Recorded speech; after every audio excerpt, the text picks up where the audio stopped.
Adik-adik, sekarang kita akan belajar banyak tentang sejarah kerajaan Tarumanegara yang berada di Pulau Jawa. Yuk kita simak kisahnya. Hari ini aku berkesempatan untuk jalan-jalan ke Kampung Muara, Cibungbulang, Bogor. Lokasi ini sekitar 20 km dari pusat kota Bogor deh. Kamu udah pernah jalan-jalan ke sini belum? Lokasi jalan-jalan itu kan nggak cuma di mall aja. Tempat yang aku kunjungi ini spesial banget. Tempat ini jadi saksi sejarah salah satu kerajaan Hindu di Indonesia. Di tempat ini ada sebongkah batu besar yang sangat berharga. Tapi tenang, bukan batu sembarang batu ya. Coba perhatiin deh. Batu ini ada bekas telapak kaki sama tulisannya. Batu ini tuh adalah salah satu prasasti peninggalan kerajaan Hindu. Nama prasasti ini adalah Prasasti Ciaruten dari Kerajaan Tarumanegara. Di depan prasasti ini ada prasasti lain lagi, namanya Prasasti Kebon Kopi. Prasastinya berbentuk batu juga. Bedanya, telapak kakinya adalah telapak kaki gajah. Kira-kira apa ya makna di balik prasasti-prasasti ini? Seberapa luas ya wilayah kerajaan Tarumanegara ini? Tarumanegara sendiri apa sih artinya? Biar kamu nggak kepo dan penasaran, ayo deh kita bahas. Namanya Kerajaan Tarumanegara.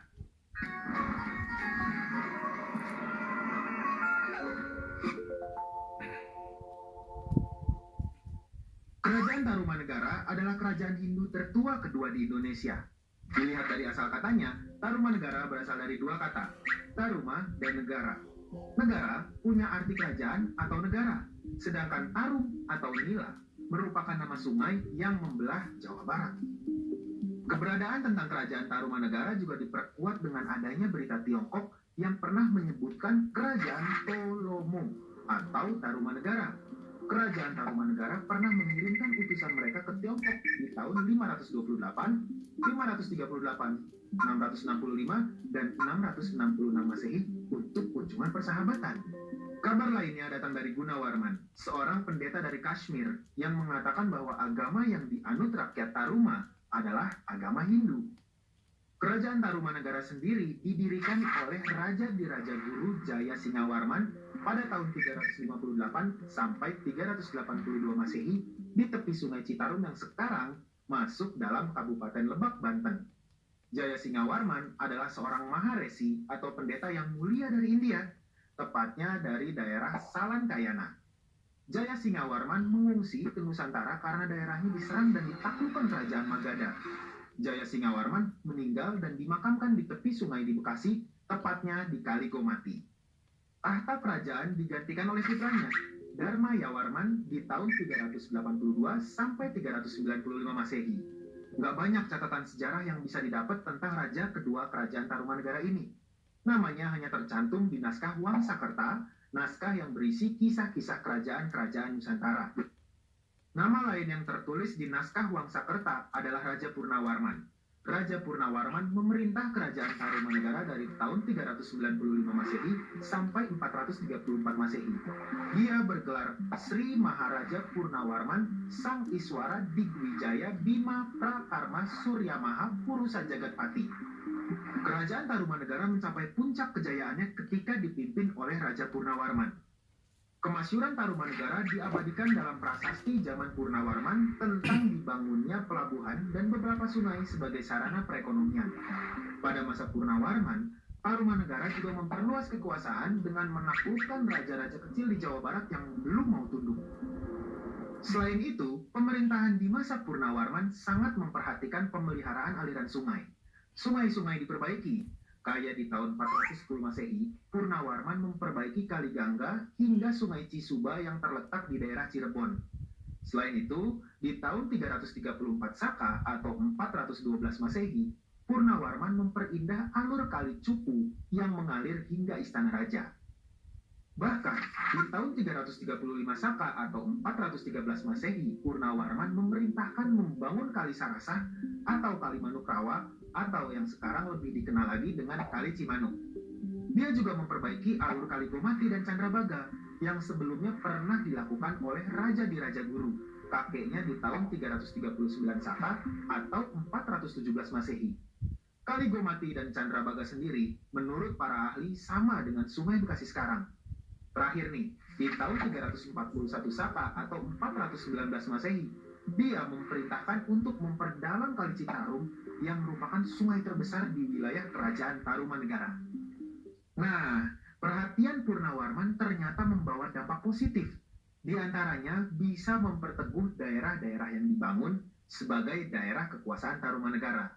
Terus, karena sungai waktu itu berperan sebagai sarana perekonomian yang penting, pembangunan sungai-sungai itu membangkitkan perekonomian pertanian dan perdagangan. Setelah Maharaja Purnawarman bertahta, ada beberapa nama raja lain seperti Wisnuwarman yang berkuasa di tahun 434 Masehi sampai 455 Masehi. Terus digantikan anak beliau Indrawarman di tahun 455 sampai 515 Masehi. Kemudian ada Maharaja Candrawarman pada tahun 515 sampai 535 Masehi. Lalu dilanjutkan Suryawarman pada tahun 535 Masehi dan berakhir pada 561 Masehi. Sepeninggalan Suryawarman, raja-raja kerajaan Tarumanegara berturut-turut adalah Kertawarman 561 sampai 628 Masehi, Sudawarman 628 sampai 639 Masehi, Hariwangsawarman 639 sampai 640 Masehi, Nagajayawarman 640 sampai 666 Masehi, hingga raja terakhirnya Linggawarman berkuasa dari tahun 666 Masehi sampai 669 Masehi. Saat itu, Raja Linggawarman nggak punya putra, dia cuma punya 2 orang putri. Putri sulungnya itu bernama Manasih. Manasih menikah dengan Tarusbawa yang kelak menggantikan Linggawarman menjadi raja. Sedangkan putri bungsu bernama Sobakancana yang menikah dengan Dapurtahyang Srijayanasa yang kelak menjadi pendiri kerajaan terbesar di Indonesia, Kerajaan Sriwijaya. Keberadaan Kerajaan Tarumanegara bersumber dari 7 buah prasasti. Sebagian besar prasasti-prasasti itu ditemui di daerah Bogor. Mana nih yang dari Bogor? Kamu harus bangga ya, karena dulu pernah berdiri kerajaan besar Bogor. Penemuan 7 prasasti itu didasarkan pada lokasi pertemuan. Pertama, ada prasasti Ciaruten yang ditemuin di desa Ciaruten. Di prasasti ini ada gambar telapak kaki, lukisan laba-laba, dan huruf ikal melingkar. Prasasti Ciaruten ini berisi Fikrantas Syafanipateh, Srimatah Purnawarmana, Tarumanagarendrasya, dan Visnoriva Padadvayam, yang artinya inilah tanda sepasang telapak kaki yang seperti kaki Dewa Wisnu, sang pemelihara. Ialah telapak kaki yang mulia Sang Purnawarman, raja di negeri Taruma, raja yang gagah berani di dunia. Cap telapak kaki melambangkan kekuasaan raja atas daerah tempat ditemukannya prasasti. Ini menegaskan kedudukan Purnawarman yang diibaratkan sebagai Dewa Wisnu. Purnawarman dianggap sebagai penguasa sekaligus pelindung rakyat. Penggunaan cetakan telapak kaki di masa itu mungkin dimaksudkan sebagai keaslian. Mirip tanda tangan zaman sekarang gitu deh. Terus, gak jauh dari prasasti Ciaruten ini, ada juga prasasti kebun kopi yang ditemuin di perkebunan kopi di kampung Muara Hilir, Bogor. Isi prasasti kebun kopi ini adalah tulisan huruf Palawa dengan menggunakan bahasa Sanskerta. Kalimatnya yaitu Jaya Visalasya Tarumandrasya Hastinah Airavata Basya Vibatidam Padadvayam, yang artinya di tempat ini, di sini kelihatannya terdapat gambar sepasang telapak kaki yang mirip dengan Airavata, gajah yang sangat kuat, penguasa di Taruma atau lebih dikenal sebagai Tarumanegara, dan kejayaan kerajaan. Airavata sendiri adalah gajah kendaraan Dewa Indra, Dewa Cuaca, dan Raja Kayangan. Ada juga nih prasasti jambu yang ditemuin di perkebunan jambu di Bukit Pasir Koleangkap, Bogor. Isi prasasti ini bertuliskan, tapak kaki ini adalah tapak kaki Sri Purnawarman, Raja Tarumanegara. Baginda termasyur, gagah berani, jujur, dan setia dalam menjalankan tugasnya. Terus, ada prasasti Cidanghyang atau prasasti Lebak.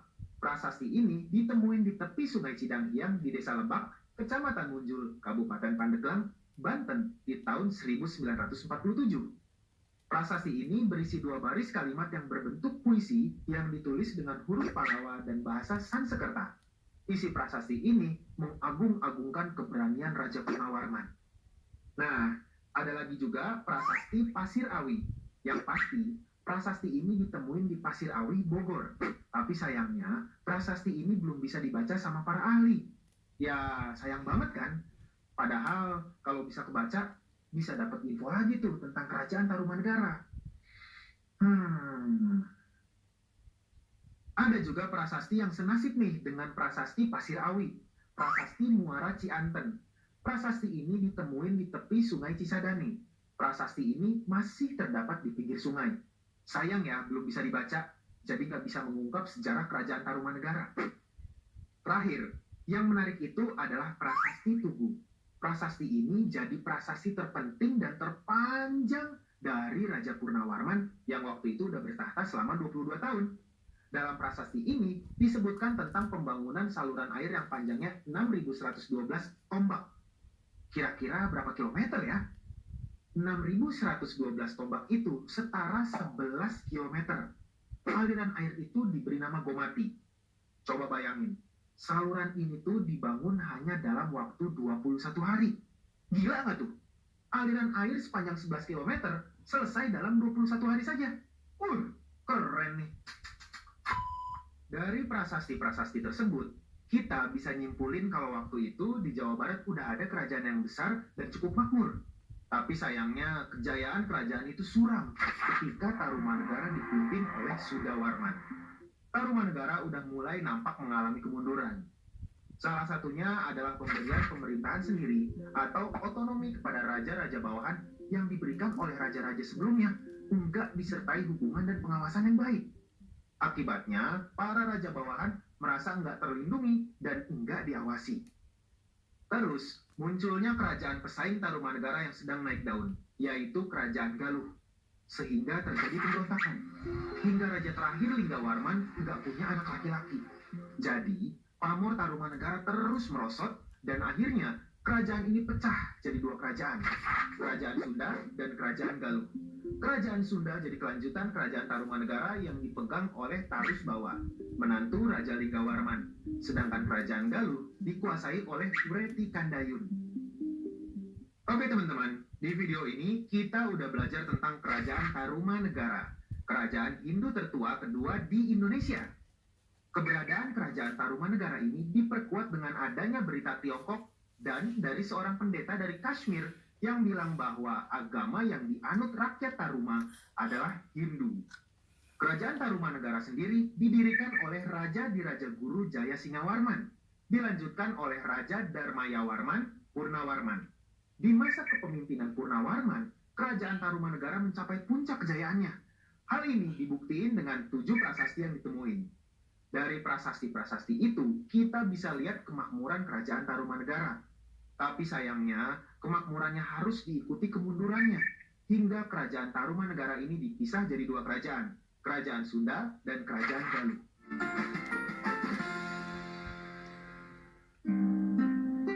Tarumanegara merupakan kerajaan Hindu kedua. Diperkirakan berlokasi di lembah Sungai Citarum, Jawa Barat. 7 buah prasasti telah ditemukan.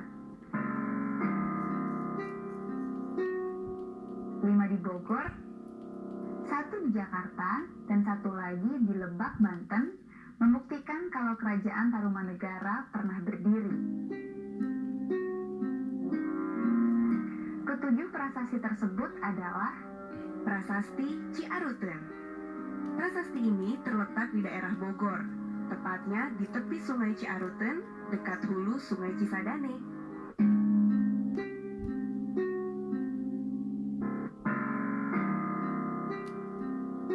Prasasti Kebon Kopi. Letak prasasti ini berada di Kampung Muara Hilir, Cibungbulang, Bogor.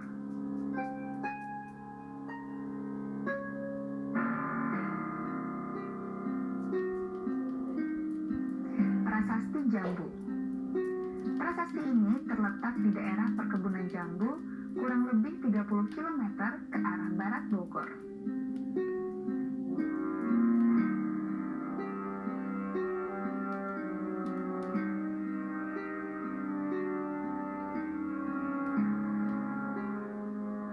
Prasasti Pasir Awi ditemukan di daerah Citerep, Cibinong, Kabupaten Bogor.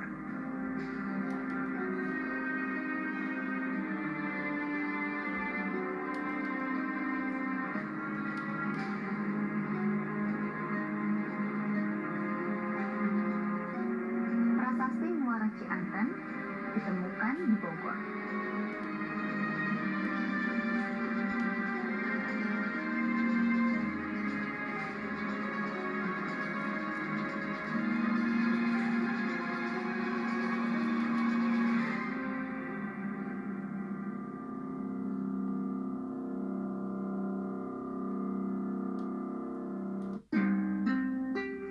Prasasti Lebak, Munjul, Cidanghiang ditemukan di Kampung Lebak di tepi Sungai Cidanghiang, Kecamatan Munjul, Kabupaten Pandeglang, Provinsi Banten.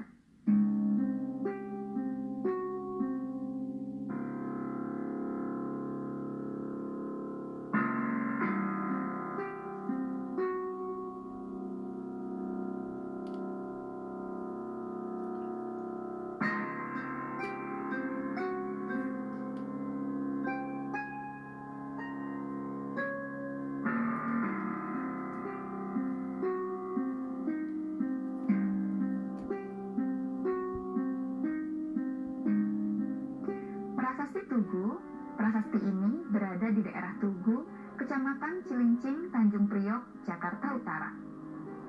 Prasasti yang ditulis dengan huruf Pallawa dan berbahasa Sanskerta tersebut tidak berangka tahun. Namun, bila dilihat dari langgam atau bentuk hurufnya, prasasti tersebut ditulis kurang lebih pada abad 5 Masehi. Adanya kerajaan Tarumanegara juga dapat diketahui dari berita atau catatan musafir Cina, antara lain bernama Fahian, yang pernah berkunjung ke Tarumanegara pada tahun 414 Masehi. Fahian menyebutkan Tolomo untuk kerajaan Tarumanegara. Sumber lainnya yang membuktikan keberadaan kerajaan Tarumanegara berupa Arca Rajasi. Pada saat di perintah Purnawarman, kerajaan Tarumanegara mencapai masa keemasan. Purnawarman adalah seorang raja yang menganut agama Hindu. Masyarakatnya sebagian besar menganut agama Hindu dan sedikit dijumpai orang-orang yang beragama Buddha serta sebagian masih animisme. Oleh karena itu, kerajaan Tarumanegara dikenal sebagai kerajaan Hindu.